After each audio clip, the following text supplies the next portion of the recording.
The following is an EHC media production.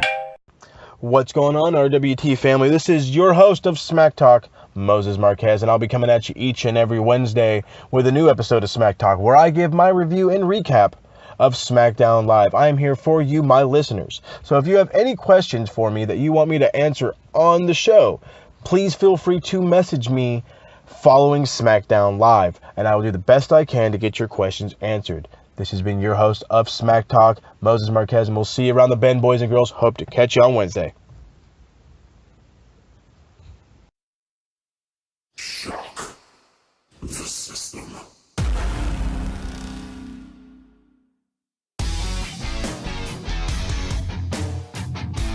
Well, hey, surprise! I'm back.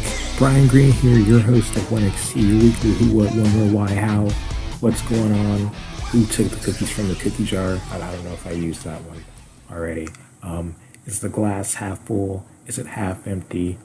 What phase is the moon in right now, and what temperature should you keep your hamsters at during this time of year? Because I'm not really certain how this little guy's doing over here, but he certainly got me in trouble already.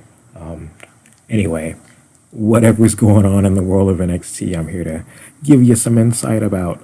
And tonight we had a really good episode, a lot of progress about some storylines, a lot of progress with some championships, and a lot of great matches that went down. So let's get right into it. I'm excited about it. Not gonna blabber on too much, but if you're checking out this episode or any episode before, I appreciate it. You know, I was getting a little down on myself for doing this and feeling like no one was listening. But if you are, I appreciate it. I have a lot of fun recording these, but I don't have a lot of fun doing a lot of other things in my life, and it makes doing something like this kind of hard to get to. So when I do have the time and I do have the motivation and appreciation for a good episode of NXT, I do have a good show. So let's hope that this is one of those. So let's jump right on into it with the NXT Tag Team Championship match. Alexander Wolf's still injured right now, so Killian Dane and Eric Young defended the titles here, and Killian looked like a monster early on. Killian looked like a monster. Frequent tags between Kyle O'Reilly and Bobby Fish as they chopped at him, but he didn't go down at all. You know, the match became a lot more even as Eric Young got tagged in, but Eric Young beat down Kyle O'Reilly with some hard strikes. And finally, Bobby Fish swept him off his legs while he was out on the apron to give the Undisputed Era an upper hand. And as they went into the commercial break, there was an ad for WWE 2K18. And I've been seeing a lot of reviews for this game on Nintendo Switch. I was thinking about buying it, but apparently the game is really slow when you have a lot of wrestlers on the screen, just really choppy. Not even 8 wrestlers on the screen, there's 6. Just a lot of bad things I've seen about it. So if you're considering getting that for your kid or getting it for yourself for Christmas, go watch the video first. It's looking not too great for that game on the Nintendo Switch. A lot of people are saying it's the worst game out there for Nintendo Switch right now. So buyer beware there. They come back from the commercial break, and the Undisputed Era cornering Eric Young looked great. These guys are a great tag team. In Ring of Honor, they were. I don't want to disrespect them by getting the name of their tag team wrong. I believe it was Red Dragon. Fish and Kyle O'Reilly look like a well-oiled machine as a tag team, and it's great to see them work in a competitive tag team match. Something in Kyle O'Reilly reminded me of Ken Shamrock. They have a very similar style, very stiff submissions. The strikes that came from Kyle, you know, very swift, and they don't do all the slapping on the knee and stuff like that. So the quick jiu-jitsu and the submission holds from this guy makes him look like a completely different beast, completely different competitor than anyone else out there right now. To get away from this beatdown, Eric Young backdropped Kyle O'Reilly and he low-bridged Bobby Fish out of the ring. And he tried to get the tag to Dane for the hot tag. And Dane got in. He ran over both of them with some stiff clotheslines and some corner splashes. The way this guy moves is so entertaining. You know, this big 300-pounder, you wouldn't think that he moves as well as he does, but he's quick and he's hard hitting. And he hits a running senton and a dropkick combo to show his athleticism. A sit-up Michinoku driver to Bobby Fish landed on top of Kyle O'Reilly, and he just squashed this guy and landed a sick driver at the same time. That was really cool. His hot tag is a great addition to the match. Sanity is great to have Killian Dane, and I believe that once Sanity is over, Killian Dane is going to do a lot of great things on his own. He always has a great spot in a match where he shines, and he brings a lot of interest to the match, just like he did in the War Games match. Eric Young gets tagged back in, goes for an elbow to get crotched by Adam Cole, who makes a run in. Kyle O'Reilly hits a axe kick and elbow smash to Eric Young for a near fall, then in runs Nikki Cross, splashing Adam Cole off of the apron to even the odds, and she gets restrained to the back by some referees, and the crowd chants to let them fight. I guess they want to see Nikki Cross and Adam Cole go at it now. But anyway, Adam Cole sends Killian Dane into the turnbuckle, and Eric Young hits a dive to Cole.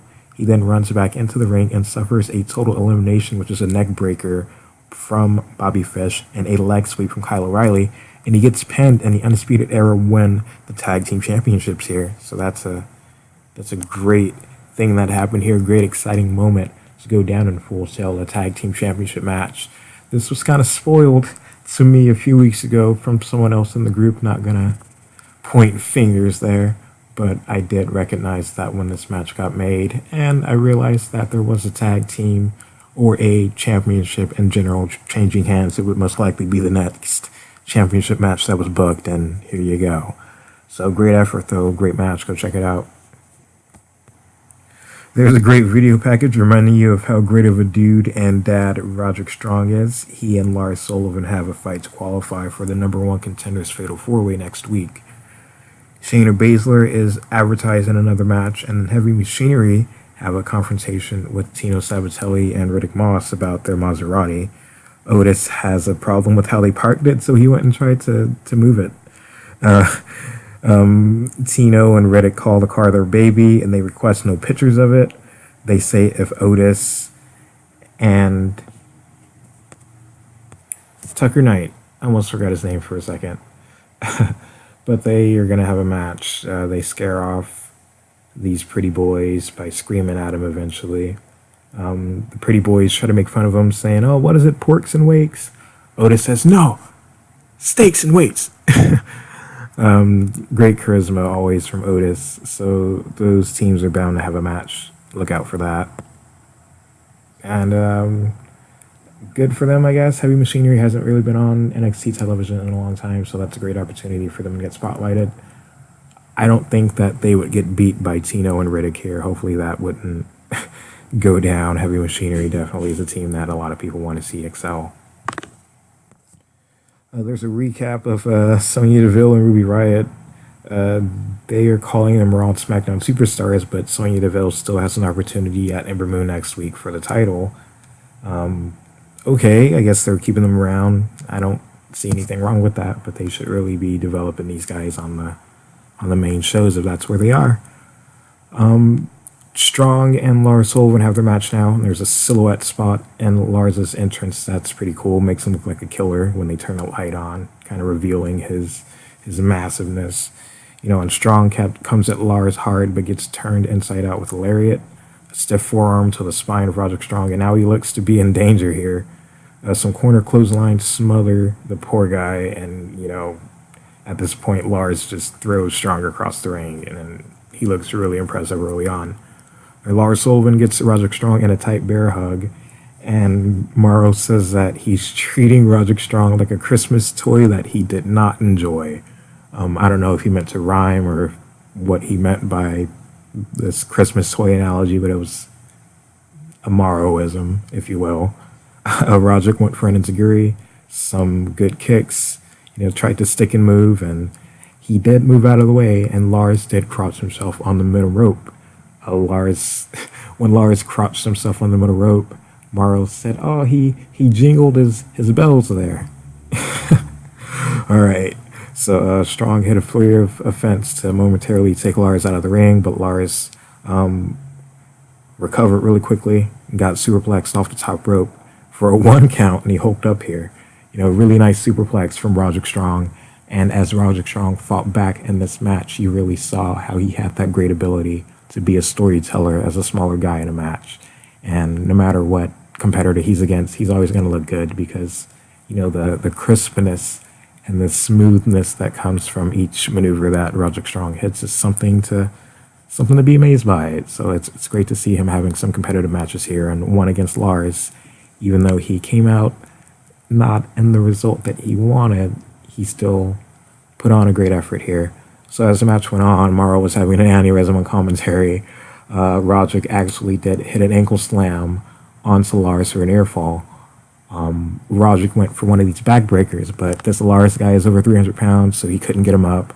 Lars sent him off the ropes and hit a pop-up power slam, and then he hit the freak accident, which is where he grips him at the waist, lifts him up, hits the Uranagi slam real hard, and that's where he got the victory here to qualify for the Fatal 4-Way next week for the number one contenders match to see who'll face Andrade Cien Almas for the NXT Championship.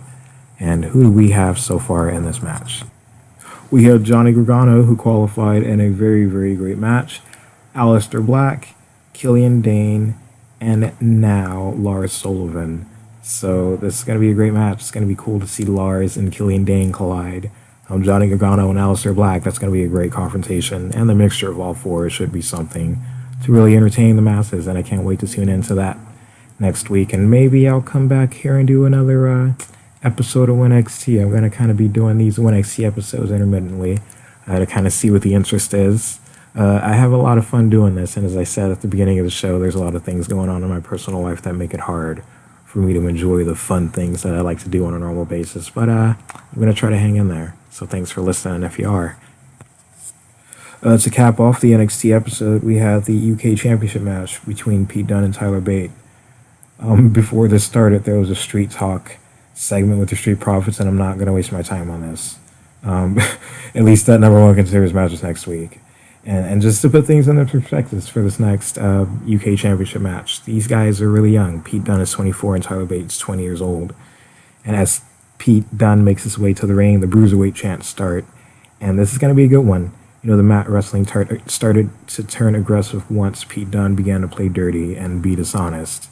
But before that happened, they traded a lot of great maneuvers, a lot of flippy holds while they held on to a wrist lock. And, you know, quite honestly, it was something entertaining. And even though that kind of stuff gets made fun of by people who kind of mock that sort of wrestling, this British strong style in this match really worked here. And there wasn't a lot of the flippy things that you see on the indies that kind of make things unbelievable. These guys hit hard in this match. So let's get into it. This really took a turn when Tyler Bate hit his bip and bang sucker punch. You know, he throws up his right hand to distract the opponent, then sucker punches him with the left hand, really stiff, really hard. That thing's awesome. So out on the outside, they get out there, they fight onto the apron and end up on the steel steps. Pete Dunne suplexes Tyler Bate off the top of the steel steps onto the outside of the ring. And the strong style strikes and the joint manipulation may have gone too far, as, you know, Pete Dunne was twisting Tyler Bates' fingers and hands, and he laid it out in a really weird, uncomfortable position on the mat. Then he went and stomped on the wrist and the forearm of Tyler Bate, and it looked like he separated Tyler Bates' finger here. Either that or Tyler Bate was selling his finger really well, but I really started to cringe out at this moment of the match. I don't like when fingers get broken, and that type of pain is just so excruciating. I couldn't imagine suffering that. So for them to capture that and evoke that sort of emotion out of a viewer like me, hey, good job. This offense was believable and simple, but effective. And oh man, these guys really went at it here. Pete Dunne showed no emotion, you know, in his villainous efforts by not caring and, you know, just continuing on with the swag, with his beatdown. And Tyler Bate fought back. He hulked up and he hit an exploder suplex. And what he did for this exploder suplex, I sounded like a 5-year-old there for a second, suplex. He was on the middle rope and he grabbed Pete Dunne while he was on the apron and hit an exploder, just throwing him back into the middle of the ring, and that was a very impressive spot. Something that Cesaro might have done, but not quite. And that would be a great match in the future to see some Europeans go at it, Tyler Bate and Cesaro. Hint, hint. They should mix these guys in with the main roster, not just, you know, isolate them to a match on NXT every once in a while, because these guys really can go. seeing Pete Dunne on Raw a few weeks ago was a treat. And to see these guys get mixed in with, the rest of the roster, just like how Hideo, a former NXT talent, was mixed in with some Raw superstars, that should be something they continue to do. But as this match continued, there was a spot in the match where Pete Dunne hit the bitter end for a near fall out of nowhere in the middle of the ring, and as the match went on, after that impressive near fall, the bitter end, the pump handle flatliner, Pete Dunne went ahead and tried to run away with the match. He hit a backflip into a step up enziguri, and then they traded some lariats, turning each other inside out to the middle of the ring. Once one of these competitors got the upper hand, the other answered back, and they evened things out. And they got to start boxing at one point, just kind of getting tired of one person kicking out of this, kicking out of that. They just got to their knees and just started boxing each other. And Tyler Bate corked Pete Dunne with the right hand, and it hurt Tyler Bate actually due to the earlier damage with the joint manipulation and all that. But out on the apron they go, and another shot by Bate rocks Pete Dunne. And there's a rolling kick that nails Pete Dunne, and into the ring they go. Tyler Bate dives off the top rope into an elbow strike from Pete Dunne, and then Pete Dunne hits a sit-out powerbomb for a near fall. Go back and watch this match. I'm just going to run through some highlights. And, as this match ended, Pete Dunne just was exhausted and was unconscious at the end of the match on the outside. And he was almost counted out, but Tyler Bate got him inside of the ring and hit a Tyler driver for a near fall. Tyler went up and tried to get Pete Dunne up onto the top rope for a German suplex. And a German suplex at this point in the match would have killed either one of these guys from the top rope. But luckily for Pete Dunne, he had the wherewithal to backflip and land on his feet, countered that German suplex, and hit another bitter end pump handle flatliner for the victory. And he retained the UK Championship here for another Insta Classic and NXT for the UK Championship.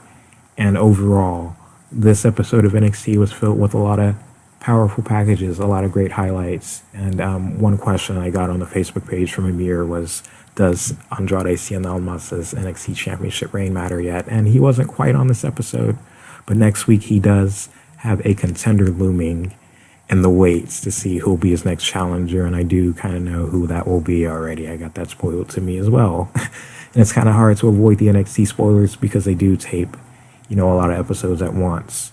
But I'm not disappointed with the result at all. Just hopefully the Fatal 4-Way will be a great match for that. But as far as his reign goes, it's only begun, and it does mean a lot because they did give it to someone who has been working very hard in NXT. So as far as it mattering yet, I don't really know if he's had a lot of great matches. His match with Fabian Eichner last week was just undeniably great, and in the past, he's had undeniably great matches with a lot of other competitors, even if he was on the losing end. So hopefully his match with this winner of this number one contenders match will continue to give the TakeOver brand of pay-per-views a great name. And I am looking forward to what they give to the audience in Philadelphia. And I'm going to go ahead and wrap up this episode of NXT because I'm going to keep it short and sweet, just like how NXT keeps it short and sweet on a weekly basis with 1 hour of phenomenal wrestling. And thank you for tuning in to NXT here. This has been your host, Brian Green. I'll catch you guys next time. Have a great Christmas. Happy Kwanzaa. Happy New Year if I don't catch you by then. Whatever you do, but have a great Christmas out there next week, you guys. Be safe and enjoy your family, your loved ones, and just relax. Merry Christmas. I almost forgot. But take care, guys. Hope to catch you soon. Goodbye.